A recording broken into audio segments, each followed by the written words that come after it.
2021 NFL Draft is now over for Buckeyes Now on Sports Illustrated. I'm Brendan Gulick, along with Andrew Lind. And Andrew, all the mock drafts, all the prognostications, it's all a thing of the past at this point. And I think if you probably went into the draft expecting that Ohio State was going to have something in the ballpark of double-digit picks, I think that was probably a fair thing to think. And as it turned out, they got exactly 210 with four more players drafted this afternoon. Tommy Togiai went to the Cleveland Browns. I think that's a great move for Cleveland. Why don't we start there before we dive into the others? What do you think about Togiai's future? Yeah, I mean, I was really high on Togiai, obviously, because, as we've heard over the last 3 years, that he was the strongest player on Ohio State's roster. And for him to come into a situation like Cleveland, where we've already talked about, where it seems like they don't need a whole bunch to, continue to grow toward a potential AFC champion, caliber team. And just adding somebody of Togiai's caliber will definitely help them defensively and get to that point. And as a team, obviously they've got Myles Garrett and they just signed Jadeveon Clowney, but they got Sheldon Richardson, unfortunately, is not under contract at the moment. Maybe they try to bring him back on a cheaper deal, but in signing Clowney, they needed to get rid of somebody else on the defensive line. I think Togiai, even though he was a fourth-round pick, I think he's got a pretty good chance to get involved right away in Cleveland. I like his speed. I like his physicality. For where the Browns drafted him, I think it was pretty good value. I think that really could be a good fit for him.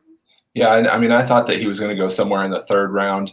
I'm not too keen on Jadeveon Clowney being a successful player in Cleveland, just of how he's been the past couple of years.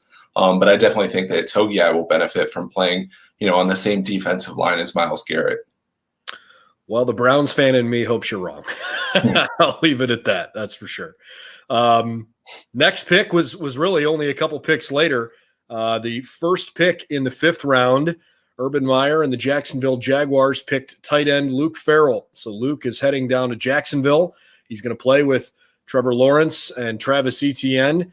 I think Luke Farrell obviously had a good career at Ohio State. I think that room was pretty underrated when national folks looked at Ohio State's team.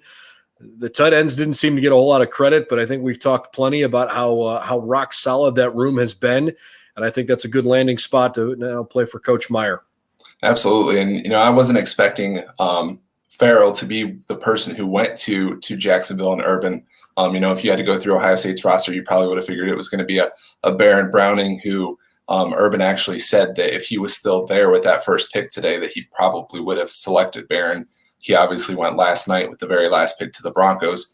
But really, it's kind of one of those things. It's cool to look back and see, that Urban recruited Luke to Ohio State, makes a very similar, call to him today to say that he wants to have him in Jacksonville. And, like you said, it's not as if, he was a big time player from a receiving standpoint, but at the same time, like, if you're going to draft somebody who is going to be able to block and help the two, star Clemson players that you just drafted from a blocking standpoint, I mean, you can't really get much better than Luke Farrell. And look, that team's got a lot of work to do, right? I mean, they won their opener and then lost 15 in a row at the end of last year. They've got a new coaching staff. They've got this mentality of trying to rebuild. And so from that perspective, being a rookie coming into that situation, I think could be solid for Luke. He's not necessarily going to be scratching and clawing for playing time behind a lengthy list and the depth chart. I think he's got a chance to go in, prove himself, certainly on special teams, and try to get involved right away in Jacksonville. And who knows, maybe even Tim Tebow will be part of the tight end room down there. For Luke's sake, I hope not, because I feel like he's not going to win that battle with Urban. That was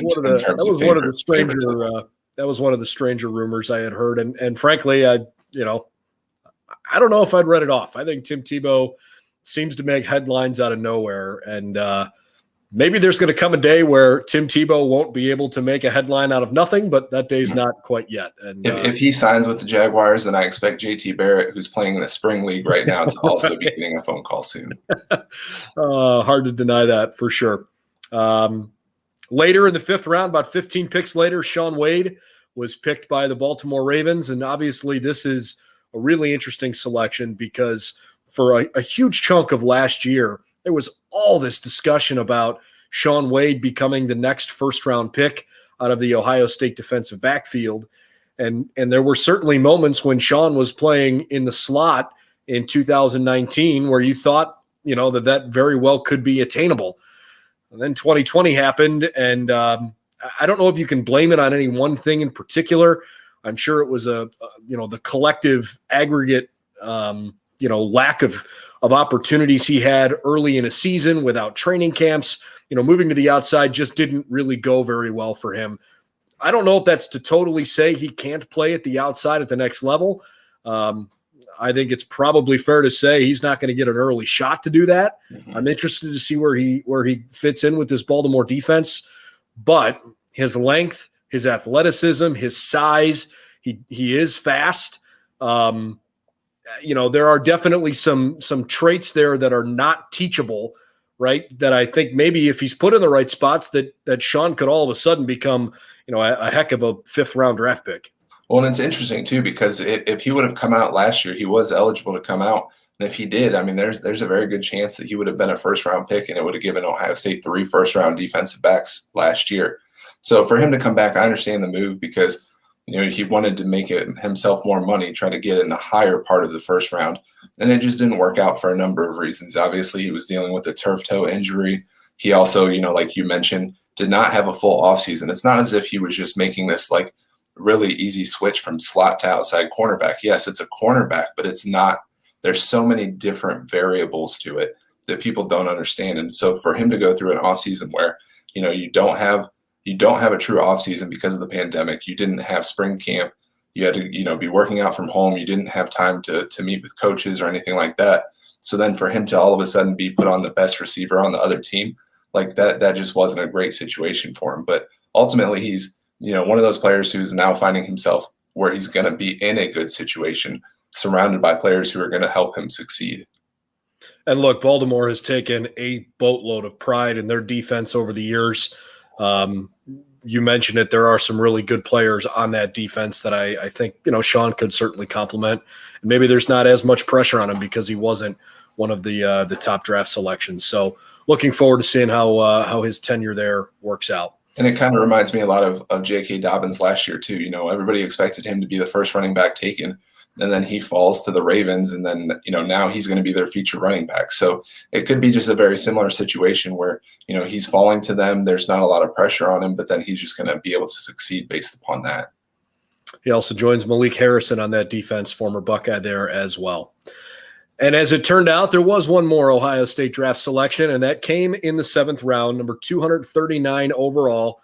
Mr. Blocko, Jonathon Cooper, gets picked by the Denver Broncos, and so he and Baron Browning will remain teammates in the NFL. They head to the Mile High City. I am really, really happy for Jonathon Cooper. I think he's got an interesting thing in front of him here because he obviously played defensive end at the college level. If he gets in the right defense, I think he could play outside linebacker and get in, in a slightly different scheme. Maybe that's better for him. At his pro day, he worked out as a linebacker as well. But I'm not sure you're going to find a guy with a better attitude or better leadership skills. And you just kind of get the feeling that as a 7th round pick, that's as much value as you could get out of a 7th round pick, right? And he mentioned it kind of on Twitter as well. He's going to go into this situation and he's going to try to make the teams that passed up on him pay. And really, like we kind of mentioned last night with Baron Browning, he's walking into a situation where they're going to get the best out of him. So it's simply a matter of him, putting his head down, working and making something of himself. And I think that ultimately when he goes out and he's moved around at linebacker and, defensive end a little bit, going back and forth between those positions, it really seems like something that's really going to pull that out of him. So that's 10 total draft picks for the Buckeyes. That ends up tying with Alabama for the most players selected in an NFL draft this season. Ohio State also has 55 total draft picks over the last 5 years, which is only a couple behind Alabama for the most NFL players drafted in the last 5 NFL drafts. So this obviously is a great time to be an Ohio State Buckeye. It's a great time for recruiting because it's clear that the guys that are coming into the program and developing are achieving their goals largely in turning this into a professional career. And immediately after the draft ended, very quickly. Justin Hilliard and Drew Chrisman have both signed undrafted free agent contracts. Letterman Rowe, the first to report that Justin Hilliard's going to San Francisco. And I think Dan Hope from 11 Warriors, the first one on Drew Chrisman going to Cincinnati. So of the 14 players that were draft eligible for Ohio State, as we shoot this live here at about 7:20 on May 1st, only Tuff Borland and Blake Haubeil have yet to figure out if and where they will continue their careers. So it's great to see that now there's a dozen guys, 10 drafted, 2 after the draft, that are going to have a chance to keep on playing. Yeah, no, I mean, I'm not surprised that Justin Hilliard did not hear his name called. Especially with all of the medical information that goes into a team's draft thoughts. He's dealt with the biceps injury, the Achilles injury, the meniscus injury. So those kind of things, he did have a great senior season, some very important interceptions in 2019 against Penn State and then against Northwestern in the Big Ten Championship in 2020. It's just kind of one of those things that maybe he just needs a chance. And San Francisco seems like, they're willing to give him that opportunity, and it could pay off for him. And golly, man, that Big Ten championship game that he played in this year was extremely memorable for as well as Trey Sermon played. And he's going to take almost all the headlines for winning that Big Ten title. Justin Hilliard's defensive effort in that game will always stick out to me. I mean, he really, really was impressive. And I think that's part of, the crescendo of his resume. He obviously spent a lot of time in Columbus, but that was among his best performance. That at least I thought so in his college career. So very happy for him. And it's kind of funny too that they end up on the same team after having such an important, game individually for Ohio State in that Big Ten championship. That's right. So just to run through it real quick, Justin Fields, a first-round pick of the Chicago Bears. Buckeyes did not have another selection till number 60 overall when Pete Werner went to the Saints. Josh Myers, a second-round pick to the Green Bay Packers. Wyatt Davis was selected in the third round by Minnesota. Just a couple picks later, the Trey Sermon found his way to San Francisco. Denver selected Baron Browning with a final pick in the third round last night. And then back to earlier today, Tommy Togiai to the Cleveland Browns, Luke Farrell to Jacksonville. Baltimore selected Shaun Wade, and Jonathon Cooper was picked by the Denver Broncos. And then those 2 undrafted free agents we just mentioned, San Francisco picking up Justin Hilliard. Drew Chrisman will punt or have a chance to punt perhaps for the Cincinnati Bengals. We'll have plenty of coverage post-draft and here in the days and weeks after the draft is over, trying to figure out what this all means for these Buckeyes now playing professionally. And, of course, how things are going for Ohio State and Columbus now post-spring ball and getting ready for maybe just a little break here over the summer before things ramp up in the fall. A lot of recruiting in June. No doubt. Yeah, June 1st is a huge, huge date. We've got a heck of a lot of recruiting coverage coming. Finally, this mandatory dead period is finally going to be over, and things are going to get awfully wild, I would think, coming to Columbus. Yep, there is no off season. That's for sure. That's for sure. For Andrew Lind, I'm Brendan Gulick. Thanks for following all weekend long here, the NFL Draft. It's been fun to cover for sure. We'll look forward to seeing you again real soon. Buckeyes Now on Sports Illustrated, BuckeyesNow.com, all of our social media channels as well. Talk to you soon.